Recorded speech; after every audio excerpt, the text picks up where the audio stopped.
before I knew who I was. There was a time when I believed life would be simple. Work hard, stay focused, become successful, and everything would fall into place. When I was young, the world felt wide. Possibility felt endless. I believed I could become anything. A man begins his life not with wisdom, but with imagination. He sees the world not as it is, but as it could be. That is the first stage, the dreamer. When I was younger, everything was about proving myself. Proving I was strong enough, smart enough, good enough. A young man's life is driven by hunger.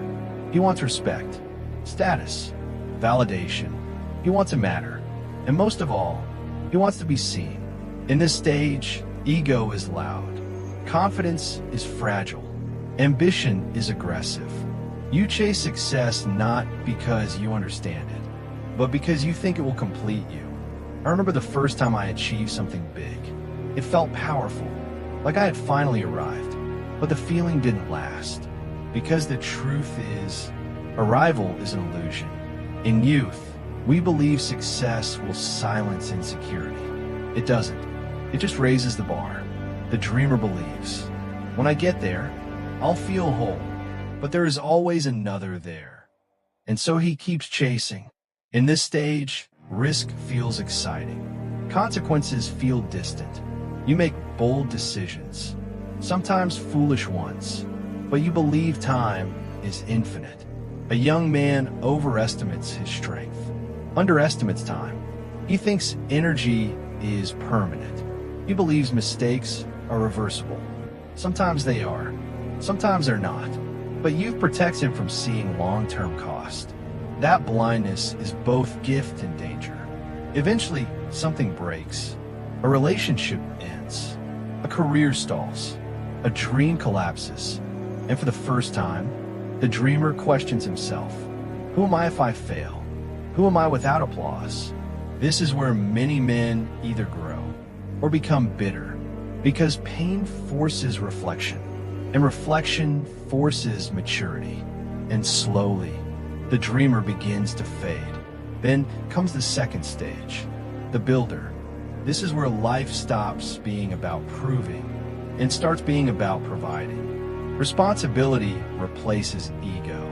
Pressure replaces excitement. You're no longer just chasing dreams.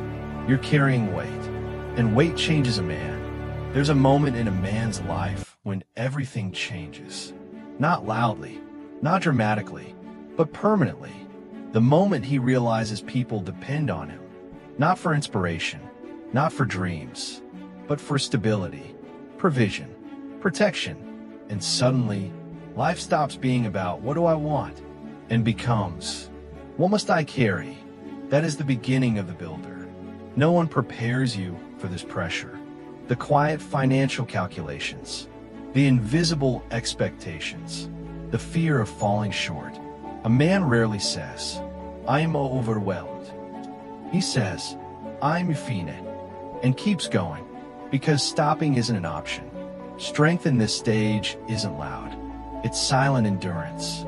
But endurance has a cost.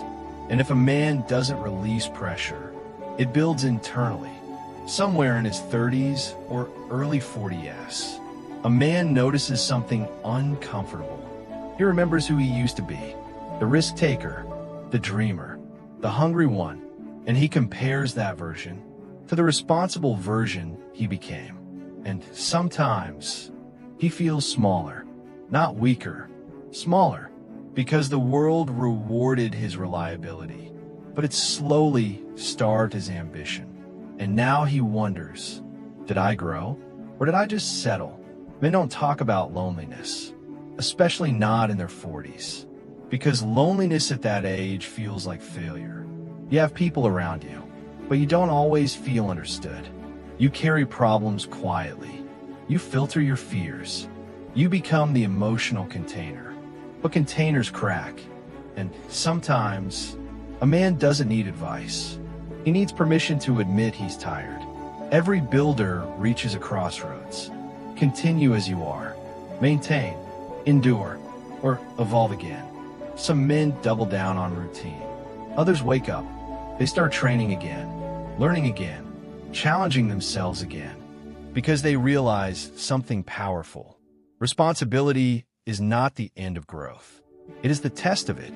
And the builder who chooses evolution becomes something deeper. He becomes grounded. There comes a stage when a man feels time differently, not as infinite, but as measurable. He notices how fast years pass, how quickly children grow, how energy shifts, and mortality stops being abstract. It becomes real, and that awareness changes him, because now he isn't asking, "What can I achieve?" He's asking, "What will remain?" In this stage, reflection deepens.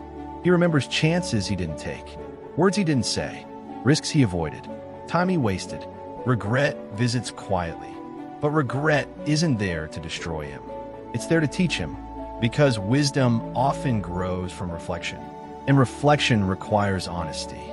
A mature man doesn't deny his past. He integrates it. Strength changes in this stage. It's no longer dominance, or ego, or proving.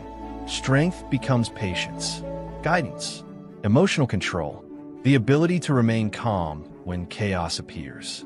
The reckoning teaches a man. Power is internal stability, and the strongest men are the most controlled. Eventually, a man realizes legacy is not about wealth. It's about impact. Who did you uplift? Who did you guide? What did you build that lasts beyond you? In youth, you chase recognition. In maturity, you chase meaning. And meaning is quieter, but far more powerful. A man's life unfolds in stages. The dreamer, the builder, the reckoning, each necessary, each transformative. But the greatest mistake is staying stuck in one stage too long. Life is not about remaining who you were. It's about evolving through who you must become. And in the end, the man who wins is not the one who conquered the world, but the one who mastered himself.